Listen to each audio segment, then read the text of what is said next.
The auction hall had seen champions, millionaires, and bloodlines worth fortunes, but it had never seen him. The mare stood in the center of the arena like a living flame, her golden coat shimmering beneath the overhead lights, her long pale mane cascading like silk over powerful shoulders. She pawed at the sand, nostrils flaring, ears flicking back and forth as if she were listening to sounds no one else could hear.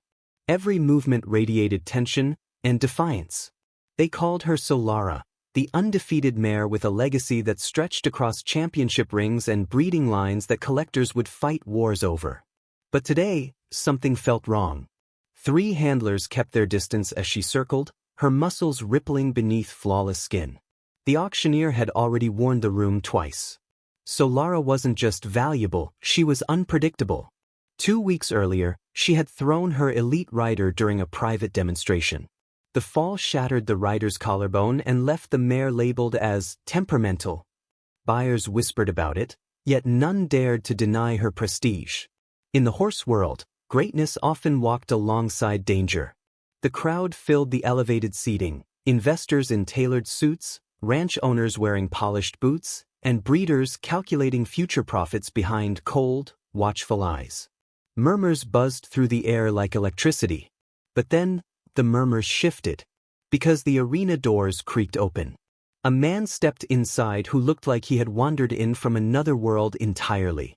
His jacket hung loose and faded, its edges frayed from years of wear. Dust clung to his boots, and his jeans were torn at both knees. His silver-streaked beard framed a weathered face carved by hardship and sleepless nights. He walked slowly, deliberately, ignoring the stares that followed him like arrows. Security exchanged uneasy glances but hesitated. Auctions brought eccentric buyers sometimes, but this felt different. The man moved toward the railing and rested his hands against it, his gaze locking onto Solara. And for the first time since entering the arena, the mare stopped moving. Her head lifted sharply. Her ears pointed forward. The restless stamping slowed into stillness. No one noticed except an older stable caretaker named Miriam, who stood near the gate holding a lead rope she hadn't dared use all morning. She narrowed her eyes, watching the strange exchange unfold. The auctioneer cleared his throat, regaining the room's attention. "Ladies and gentlemen," he announced, voice booming through speakers, "you are witnessing the crown jewel of the event. Solara, champion mare of 3 national circuits, unbeaten in 14 elite competitions." Polite applause echoed. Opening bid, $100,000. Hands shot up instantly. 120. 140. 160. The numbers climbed like wildfire. Buyers leaned forward, adrenaline sharpening their focus. Solara shifted again, tail flicking, her anxiety building with each burst of noise. Then she reared slightly, hooves slicing the air. Gasps rippled through the audience. Handlers froze. The mare landed hard, snorting violently. Sand sprayed across the ring as she circled again, eyes wide and blazing. The auctioneer forced a strained laugh. "She's spirited, but that's what makes a champion." Bidding resumed, louder now, more aggressive. 200,000. 250. 300,000. The ragged stranger remained silent, unmoving, his eyes never leaving Solara. Yet something about his stillness felt heavier than the frenzy around him, like the calm center of a storm. Miriam noticed Solara's circling tightening, her movements less frantic, more focused. Each time she passed the stranger's side of the arena, her pace slowed just slightly. Miriam whispered under her breath, "That's odd." The bids surged past $400,000. A wealthy breeder from Texas leaned forward confidently, lifting his paddle without hesitation. "For 50. The crowd murmured approval. Everyone knew his reputation. If he wanted Solara, he usually got what he wanted. The auctioneer grinned broadly. 450,000. Do I hear 500? Silence hovered for half a breath. A voice rose from the back railing. 500. It wasn't loud. It wasn't commanding. But it cut through the room like a blade. Every head turned. The ragged stranger stood with his hand raised. The room erupted into whispers and muffled laughter. The Texas breeder smirked, leaning toward the man beside him. Someone escort Grandpa back to the parking lot. Security shifted again, preparing to intervene, but the auctioneer hesitated. Money was money, and technically, the man had made a valid bid. "Sir," the auctioneer said cautiously, "can you confirm your bidder registration?" The stranger reached into his jacket slowly. The audience leaned forward, expecting embarrassment, or worse. He pulled out a worn leather envelope and handed it to a passing assistant. The assistant opened it, and her expression changed instantly. Her eyebrows lifted. Her lips parted slightly. She leaned toward the auctioneer and whispered something into his ear. The auctioneer blinked twice, then straightened. "Bid confirmed," he announced. Shock rippled through the hall like a physical wave. The Texas breeder's smile faded. 500,000 going once. 550, the breeder snapped, irritation sharpening his voice. Solara tossed her head violently, stomping again as the tension climbed. Yet her eyes kept flicking toward the stranger, her breathing slowing whenever she faced him. Miriam felt goosebumps crawl across her arms. The stranger didn't hesitate. 600. Now the room wasn't laughing anymore. The numbers soared again, climbing into territory that made even seasoned investors uncomfortable. Sweat dotted foreheads. Hands gripped paddles tighter. Pride began to outweigh logic. But something stranger was happening in the ring. Solara's circling had stopped completely. She stood facing the stranger now, ears forward, chest rising and falling in deep, steady breaths. The wildfire inside her gaze seemed to soften, replaced by something almost curious. Miriam whispered, barely audible, "She's listening to him." The Texas breeder slammed his paddle upward again. 700,000. A roar of excitement exploded through the spectators. All eyes returned to the stranger. He lowered his hand slowly, studying the mare as if he were searching for permission rather than calculating a price. Seconds stretched painfully long. The auctioneer leaned forward. "Do I hear 750? The stranger stepped away from the railing. Murmurs swelled. Some assumed he was surrendering. But instead, he began walking toward the gate leading into the arena floor. Security rushed forward immediately.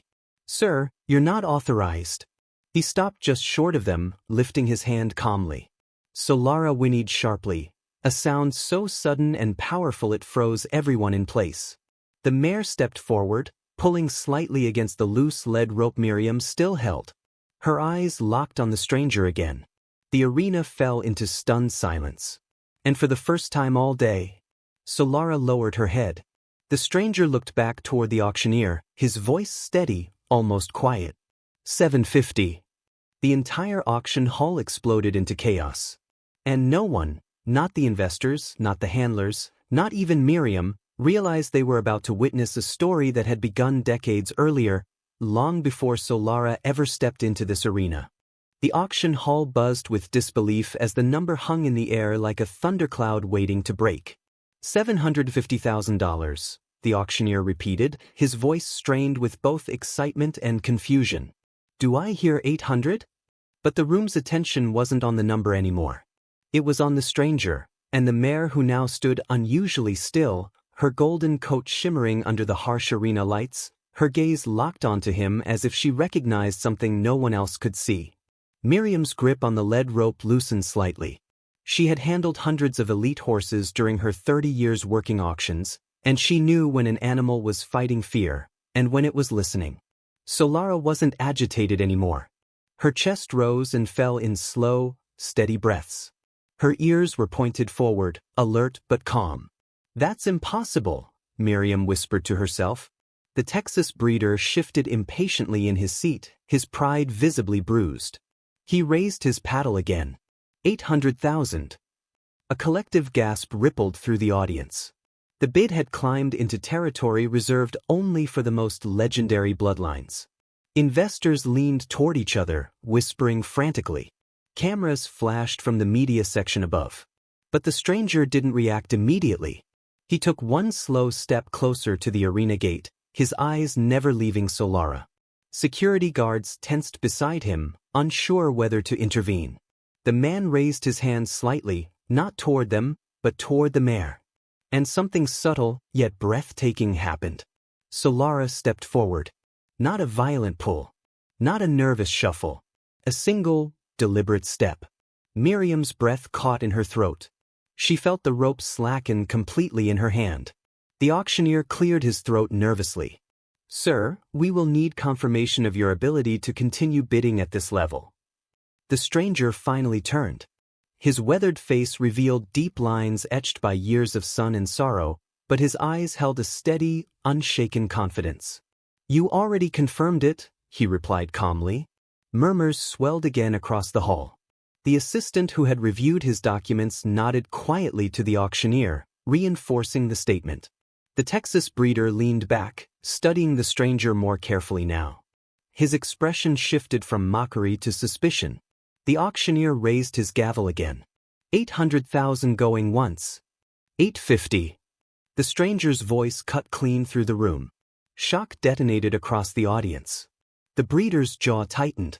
He hesitated this time, calculating, weighing pride against financial logic. Finally, he raised his paddle again, slower now. 900,000. The entire arena felt like it was holding its breath.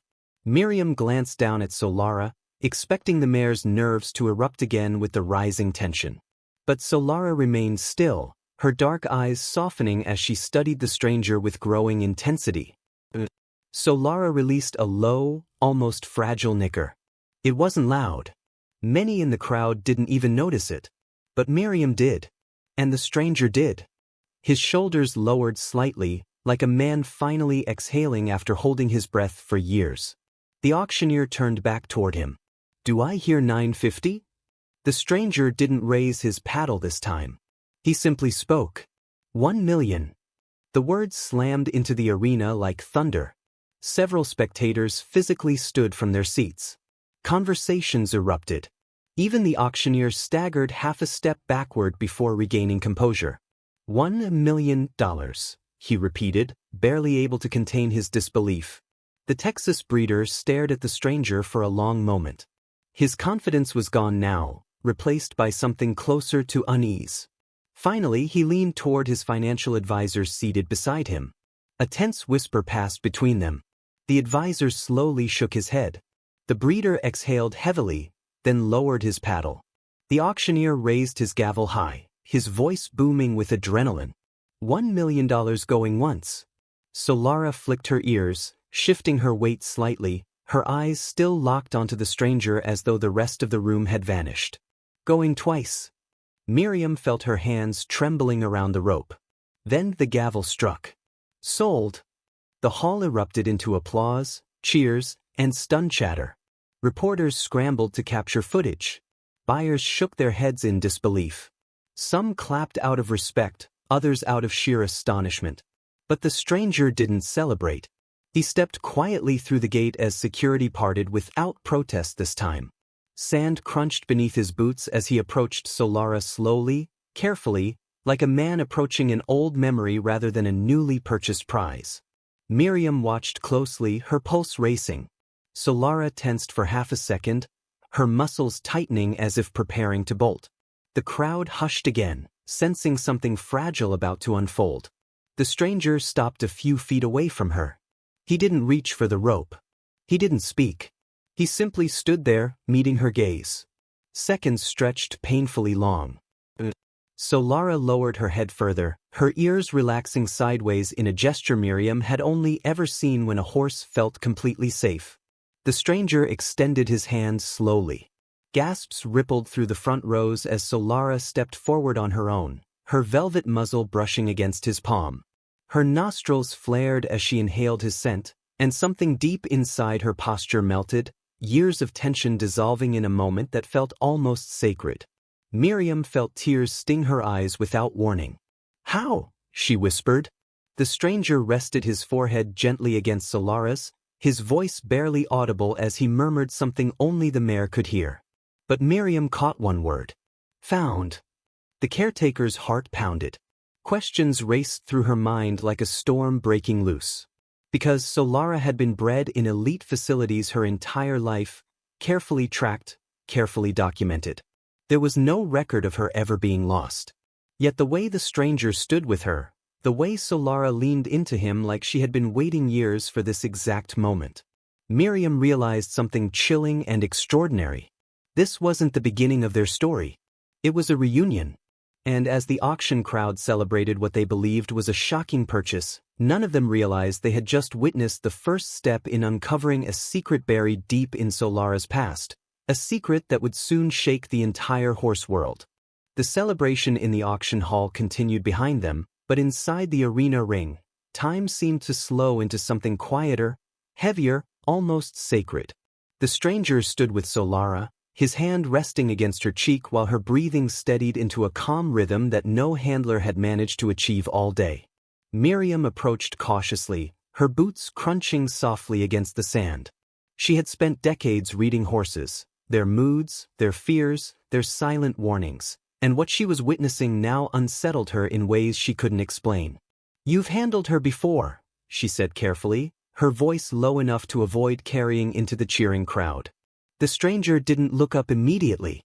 His fingers traced gently along Solara's jawline, moving with the familiarity of someone remembering rather than discovering. "Long time ago," he replied quietly. Miriam frowned. "That's impossible. Her breeding records are airtight. She's been tracked since birth."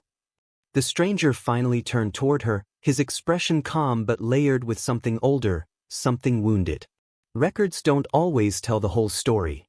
Before Miriam could respond, one of the auction veterinarians entered the arena carrying a portable scanner and paperwork tablet. Standard protocol required final identity confirmation before ownership transfer.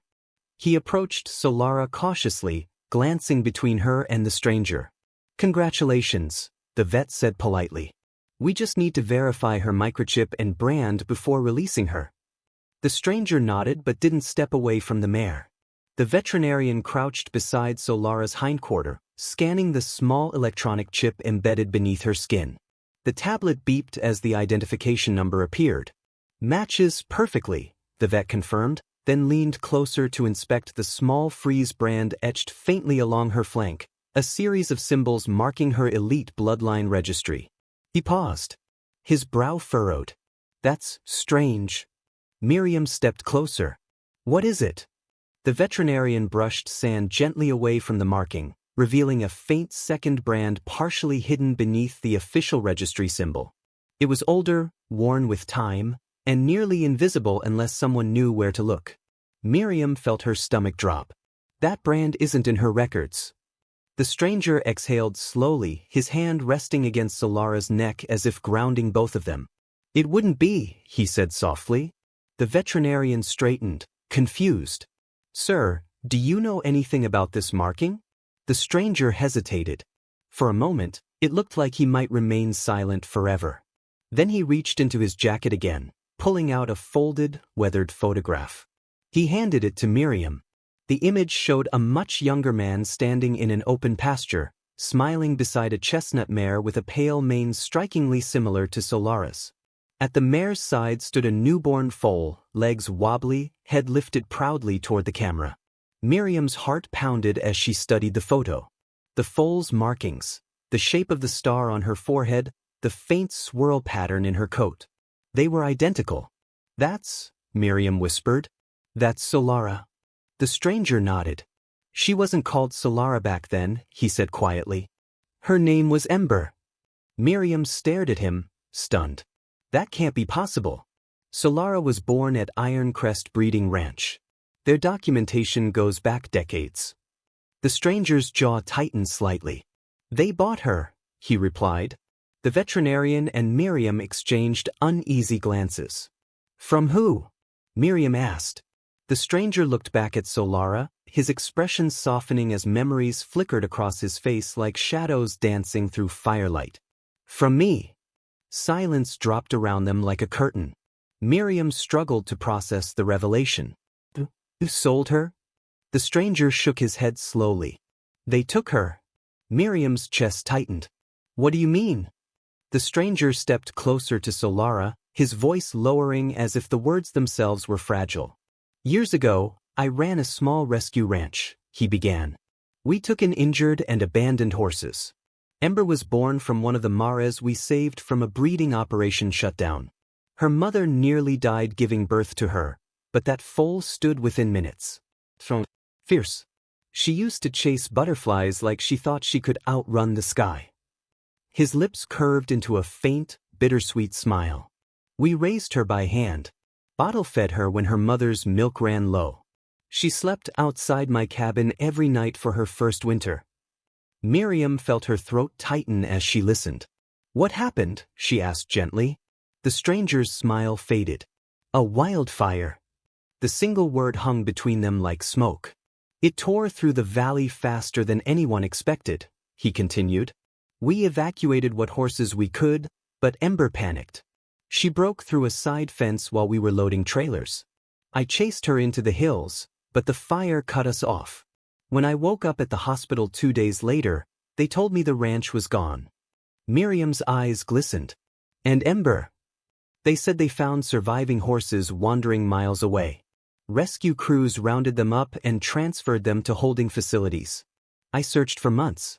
Every shelter, every auction list, every ranch registry I could find." His voice cracked slightly. "But Ember vanished." Miriam stared at Solara, her mind racing as the pieces began clicking together with terrifying clarity. "Ironcrest specialized in acquiring unregistered horses after disasters," she said slowly. "Rebranding them, retraining them, selling them into elite bloodlines." The stranger nodded once. "I found her name in their championship registry 3 years ago," he admitted. "Solar. Undefeated. Untouchable." He swallowed hard. "But I couldn't prove she was Ember. Not without seeing her brand." Miriam glanced back at the faint hidden symbol now exposed beneath the official registry mark. "And today," she whispered. "I finally saw it," he said. Solara shifted closer to him, nudging his shoulder gently, as if responding to the emotion vibrating through his voice. The stranger rested his forehead against hers again, closing his eyes as tears finally slipped free. "I promised her mother I'd protect her," he murmured. "I failed once." Miriam wiped her cheek quietly, overwhelmed by the weight of the revelation. "But you didn't fail today," she said softly. The stranger opened his eyes, his expression filled with both relief and fear. Because as powerful and emotional as the reunion felt, Miriam knew something the stranger might not yet realize. If Ironcrest Breeding Ranch had built Solara's championship reputation, they wouldn't give up their most valuable mare without a fight. And as distant thunder rumbled faintly outside the arena roof, Miriam couldn't shake the chilling feeling that this emotional reunion was about to spark a battle far bigger than an auction victory. The thunder outside the arena deepened, rumbling across the sky like a warning no one inside could yet hear. The celebration in the auction hall was beginning to thin as wealthy buyers filtered toward private lounges and exit doors, still buzzing about the shocking $1 million sale. But near the holding stalls, the atmosphere had shifted into something tense, uncertain, and fragile. Miriam stood beside the stranger as stable hands quietly prepared Solara's paperwork for transfer. The mare remained glued to his side, occasionally brushing her muzzle against his sleeve as if afraid he might disappear if she looked away for even a second. "What's your name?" Miriam asked softly, realizing she hadn't asked yet. The stranger hesitated, as though he hadn't spoken it aloud in years. "Daniel," he finally said. Miriam nodded. "She remembers you, Daniel. I've never seen a horse reconnect like this." Daniel's fingers moved slowly through Solara's mane, untangling strands with a tenderness that made Miriam's chest ache. "I never stopped looking for her," he admitted quietly. "Even after the ranch burned, after everything fell apart, she was the one thing I couldn't let go of." Before Miriam could respond, the sharp echo of polished boots striking concrete interrupted the moment. 3 figures approached down the stable corridor, 2 men in expensive tailored coats and a woman carrying a sleek tablet pressed tightly to her chest. Their expressions were rigid, professional, and cold. Miriam stiffened instantly. Daniel felt Solara's muscles tense beneath his hand. The woman stopped a few feet away. "Mr. Daniel Carter?" she asked, her voice precise and rehearsed. Daniel turned slowly. Yes. She tapped the tablet once. We represent the management division of Iron Crest. We'd like to discuss the purchase you just made. The name alone seemed to drain warmth from the corridor. Miriam crossed her arms instinctively, stepping slightly closer to Daniel without realizing it. The purchase is complete, Miriam said firmly. The auction finalized ownership legally. The woman offered a thin, controlled smile. We're not disputing the auction result. However, Solara represents a breeding asset with projected long-term value exceeding $5 million. Our clients are prepared to make a private offer to reacquire her. Daniel remained silent. One of the men stepped forward, his tone smooth but edged with authority. We're prepared to offer $2 million immediately. Double your investment. Clean transfer. No complications. Miriam felt anger rise in her chest, but Daniel's expression didn't change. He continued stroking Solara's mane, his focus entirely on the mare. She's not for sale, he said calmly. The second man exhaled sharply, clearly irritated. Sir, you need to understand what you're walking away from. Iron Crest has resources. Connections. Maintaining a champion mare requires specialized facilities, veterinary teams, security. Daniel finally turned, his gaze steady and unshaken. I said she's not for sale. The woman's polite mask flickered, revealing a flash of frustration before quickly resetting. She glanced down at her tablet, then back at him. You're aware, she said carefully, that Solara's documented lineage and championship training were developed under Iron Crest supervision. Her public reputation, her performance contracts, all tied to our organization. Without our continued management, her competitive eligibility could become complicated. Miriam stepped forward sharply. That sounds like a threat. It's a reality, the woman replied coolly. Daniel's hand paused in Solara's mane. For a brief moment, doubt flickered across his face, not for himself, but for the mare leaning into his shoulder, trusting him completely. He looked down at her, remembering a tiny foal chasing butterflies across a sunlit pasture that no longer existed. He remembered bottle feeding her through sleepless nights. Remembered the wildfire sky turning orange as he ran through smoke calling her name.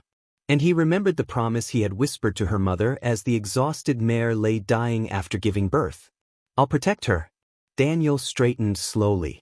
You built her career, he admitted, his voice steady but heavy with emotion. You trained her. You made her famous. But you didn't build her heart. You didn't raise her. And you didn't watch her take her first steps. The corridor fell silent. The first man scoffed quietly. Sentiment doesn't win legal battles. Daniel met his gaze without blinking. Neither does ownership built on stolen lives. The woman's eyes narrowed slightly. Careful, Mr. Carter. That's a serious accusation. Daniel reached into his jacket once more, pulling out the old photograph Miriam had already seen. He held it up, his voice calm but unbreakable. This mare had a name before she had a brand. Ember. And I can prove it. The woman's jaw tightened as she studied the photograph. The two men exchanged tense glances behind her. Before anyone could speak again, Solara shifted suddenly, stepping forward and placing herself partially in front of Daniel. Her ears pinned back slightly, not in panic, but in warning. Her muscles coiled, her stance protective, her dark eyes locked onto the Iron Crest representatives with a quiet, primal intensity. Miriam's breath caught.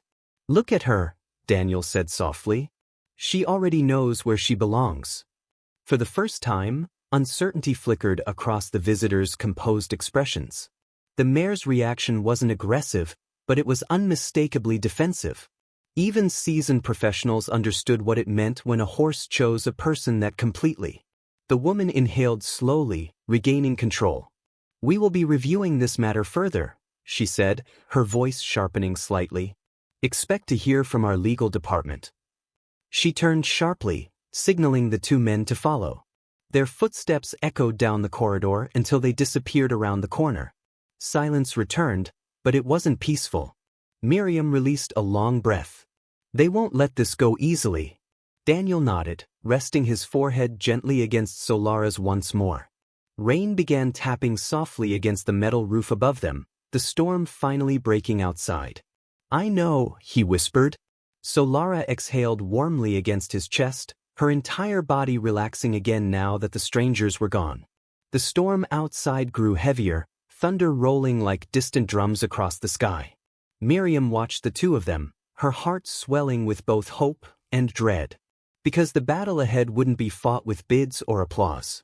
It would be fought in courts, contracts, and reputations powerful enough to crush a man who had already lost everything once before.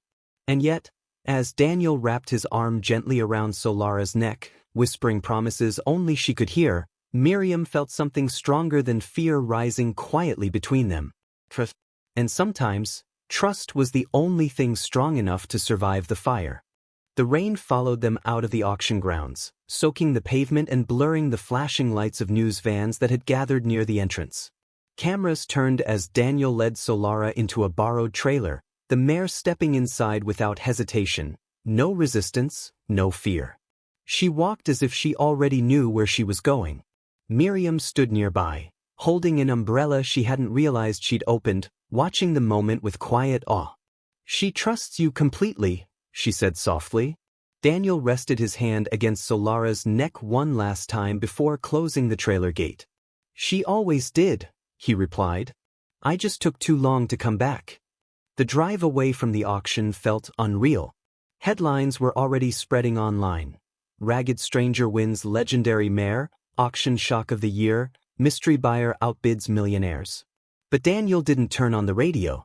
He kept his eyes on the road, one hand steady on the wheel, the other occasionally tapping the dash in a rhythm Solara could hear through the trailer floor. It reminded her of something old, familiar. Hours later, as dawn broke pale and quiet over the countryside, Daniel pulled into a stretch of land most people would barely notice. The fences were weathered but repaired. The barn was small, freshly painted but humble. The pasture beyond rolled gently into mist, untouched and peaceful. Miriam stepped out of her truck and took it all in. "You rebuilt," she said. Daniel nodded. "Not the same ranch. Couldn't be. But enough." When the trailer door opened, Solara hesitated only a second before stepping down into the damp grass. The air smelled clean, earthy. She lifted her head, nostrils flaring, ears flicking as birds stirred nearby. Then she froze. Her hooves sank slightly into the soft ground, and something inside her posture changed. The tension she had carried for years, the invisible weight of arenas, crowds, expectations, drained out of her all at once.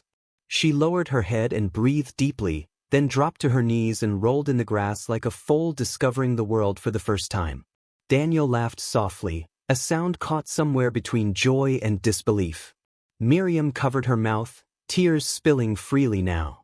"I've never seen her do that," she whispered. "She couldn't," Daniel said. "Not there." Over the following weeks, the world watched closely. Ironcrest filed motions. Lawyers sent letters. Social media exploded with arguments, some calling Daniel a hero, others calling him reckless. News crews camped at the end of the gravel road, hoping for a glimpse of the champion mare. But something unexpected happened. Solara stopped performing like a champion and started living like a horse. Her nervous habits faded. The stiffness in her stride disappeared. She gained weight in places she'd always been lean, relaxed in ways no trainer had ever managed. She bonded with another rescued mare Daniel had taken in months earlier, grazing side by side in companionable silence. Veterinarians who visited shook their heads in disbelief. "Her stress markers are down dramatically," one admitted. "This environment is changing her." Daniel never denied her past. He didn't erase her championships or pretend she hadn't been Solara. But when he stood at the fence each morning, coffee steaming in his hand, he called her by the name he had whispered all those years ago. Ember. And every time she came. The legal battle reached its peak 3 months later. The hearing room was packed. Reporters, industry experts, former trainers. Ironcrest argued contracts, investments, brand ownership. Daniel presented photographs, witness testimonies, disaster records, and veterinary evaluations showing long-term psychological stress. Then Miriam took the stand. "I've handled elite horses for 30 years, she said clearly. What I saw that day in the auction ring wasn't training. It wasn't conditioning. It was recognition. The room fell quiet as footage from the auction played, Solara freezing mid-circle, lowering her head, stepping toward Daniel on her own. The judge watched carefully. In the end, the ruling didn't strip Iron Crest of its past, but it stripped them of their claim to her future. Ownership remained with Daniel. Solara was officially retired from competition. The decision rippled through the horse world like an earthquake. Some mourned the loss of a champion from the circuit. Others celebrated something far rarer: freedom. On a quiet evening months later, the pasture glowed gold beneath a setting sun. Daniel leaned against the fence as Solara trotted toward him, her mane catching the light like fire. She stopped inches away, pressing her forehead against his chest, breathing him in. "You're home," he murmured. Miriam stood nearby, smiling through tears she no longer tried to hide. Sometimes, the greatest victories don't happen under bright lights or roaring applause. Sometimes, they happen when a wild heart finally recognizes safety again. If this story moved you, if you believe animals remember love, loss, and kindness, take a moment to like, share, and subscribe. Stories like this survive because people choose to carry them forward. Because somewhere out there, another horse is waiting to be found.